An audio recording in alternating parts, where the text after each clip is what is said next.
The Pink. There was once upon a time a queen to whom God had given no children. Every morning she went into the garden and prayed to God in heaven to bestow on her a son or a daughter. Then an angel from heaven came to her and said, "Be at rest. You shall have a son with the power of wishing, so that whatsoever in the world he wishes for, that shall he have." Then she went to the king and told him the joyful tidings. And when the time was come, she gave birth to a son, and the king was filled with gladness. Every morning she went with the child to the garden where the wild beasts were kept, and washed herself there in a clear stream. It happened once, when the child was a little older, that it was lying in her arms, and she fell asleep. Then came the old cook, who knew that the child had the power of wishing, and stole it away. And he took a hen and cut it in pieces, and dropped some of its blood on the queen's apron and on her dress. Then he carried the child away to a secret place, where a nurse was obliged to suckle it. And he ran to the king and accused the queen of having allowed her child to be taken from her by the wild beasts. When the king saw the blood on her apron, he believed this, fell into such a passion that he ordered a high tower to be built, in which neither sun nor moon could be seen, and had his wife put into it and walled up. Here she was to stay for 7 years without meat or drink and die of hunger. But God sent 2 angels from heaven in the shape of white doves, which flew to her twice a day, and carried her food until the 7 years were over. The cook, however, thought to himself, "If the child has the power of wishing and I am here, he might very easily get me into trouble." So he left the palace and went to the boy, who was already big enough to speak, and said to him, "Wish for a beautiful palace for yourself with a garden, and all else that pertains to it." Scarcely were the words out of the boy's mouth, when everything was there that he had wished for. After a while the cook said to him, "It is not well for you to be so alone. Wish for a pretty girl as a companion." Then the king's son wished for one, and she immediately stood before him, and was more beautiful than any painter could have painted her. The 2 played together and loved each other with all their hearts, and the old cook went out hunting like a nobleman. The thought occurred to him, however, that the king's son might some day wish to be with his father, and thus bring him into great peril. So he went out and took the maiden aside and said, "Tonight, when the boy is asleep, go to his bed and plunge this knife into his heart, and bring me his heart and tongue. And if you do not do it, you shall lose your life."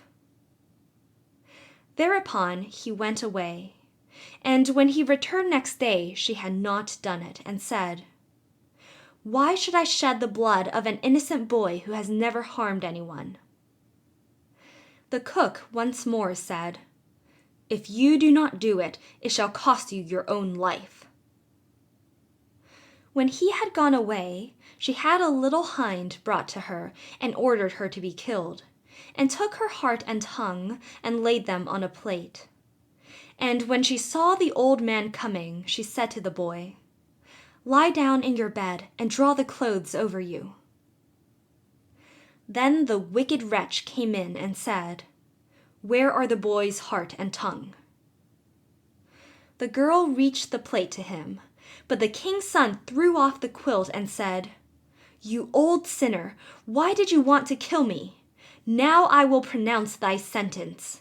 You shall become a black poodle, and have a gold collar round your neck, and shall eat burning coals till the flames burst forth from your throat." And when he had spoken these words, the old man was changed into a poodle dog, and had a gold collar round his neck. And the cooks were ordered to bring up some live coals, and these he ate, until flames broke forth from his throat. The king's son remained there a short while longer, and he thought of his mother, and wondered if she were still alive. At length he said to the maiden, "I will go home to my own country. If you will go with me, I will provide for you." "Ah," she replied, "the way is so long, and what shall I do in a strange land where I am unknown?" As she did not seem quite willing, and as they could not be parted from each other, he wished that she might be changed into a beautiful pink, and took her with him. Then he went away to his own country, and the poodle had to run after him. He went to the tower in which his mother was confined, and as it was so high, he wished for a ladder which would reach to the very top. Then he mounted up and looked inside, and cried, "Beloved mother, Lady Queen, are you still alive, or are you dead?" She answered, "I have just eaten, and am still satisfied," for she thought the angels were there. Said he, "I am your dear son, whom the wild beasts were said to have torn from your arms, but I am alive still, and will soon set you free." Then he descended again, and went to his father, and caused himself to be announced as a strange huntsman, and asked if he could offer him service. The king said yes, if he was skillful and could get game for him, he should come to him, but that deer had never taken up their quarters in any part of the district or country. Then the huntsman promised to procure as much game for him as he could possibly use at the royal table. So he summoned all the huntsmen together, and bade them go out into the forest with him. And he went with them, and made them form a great circle, opened at one end where he stationed himself, and began to wish. 200 deer and more came running inside the circle at once, and the huntsmen shot them. Then they were all placed on 60 country carts and driven home to the king. And for once he was able to deck his table with game, after having had none at all for years. Now the king felt great joy at this, and commanded that his entire household should eat with him next day, and made a great feast. When they were all assembled together, he said to the huntsman, "As you are so clever, you shall sit by me." He replied, "Lord King, your Majesty must excuse me, I am a poor huntsman." But the king insisted on it and said, "You shall sit by me," until he did it. Whilst he was sitting there, he thought of his dearest mother, and wished that one of the king's principal servants would begin to speak of her, and would ask how it was faring with the queen in the tower, and if she were alive still, or had perished. Hardly had he formed the wish than the marshal began and said, "Your Majesty, we live joyously here, but how is the queen living in the tower? Is she still alive, or has she died?" But the king replied, "She let my dear son be torn to pieces by wild beasts. I will not have her named." Then the huntsman arose and said, "Gracious Lord Father, she is alive still, and I am her son, and I was not carried away by wild beasts, but by that wretch the old cook, who tore me from her arms when she was asleep, and sprinkled her apron with the blood of a chicken." Thereupon he took the dog with the golden collar and said, "That is the wretch," and caused live coals to be brought, and these the dog was compelled to devour before the sight of all, until flames burst forth from its throat.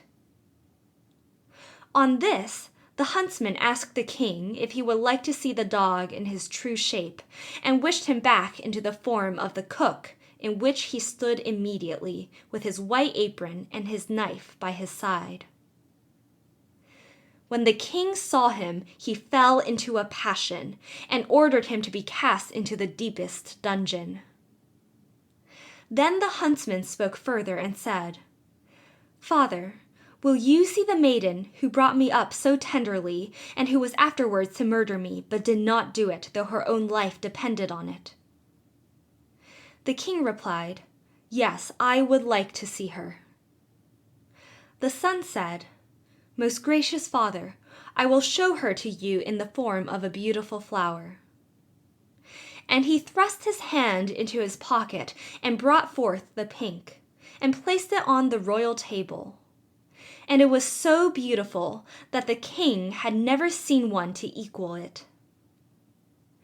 Then the son said, "Now will I show her to you in her own form," and wished that she might become a maiden. And she stood there looking so beautiful that no painter could have made her look more so. And the king sent 2 waiting maids and 2 attendants into the tower to fetch the queen and bring her to the royal table. But when she was led in, she ate nothing, and said, "The gracious and merciful God, who has supported me in the tower, will soon set me free." She lived 3 days more, and then died happily. And when she was buried, the 2 white doves which had brought her food to the tower, and were angels of heaven, followed her body and seated themselves on her grave. The aged king ordered the cook to be torn in 4 pieces. But grief consumed the king's own heart, and he soon died. His son married the beautiful maiden whom he had brought with him as a flower in his pocket, and whether they are still alive or not is known to God. End of The Pink.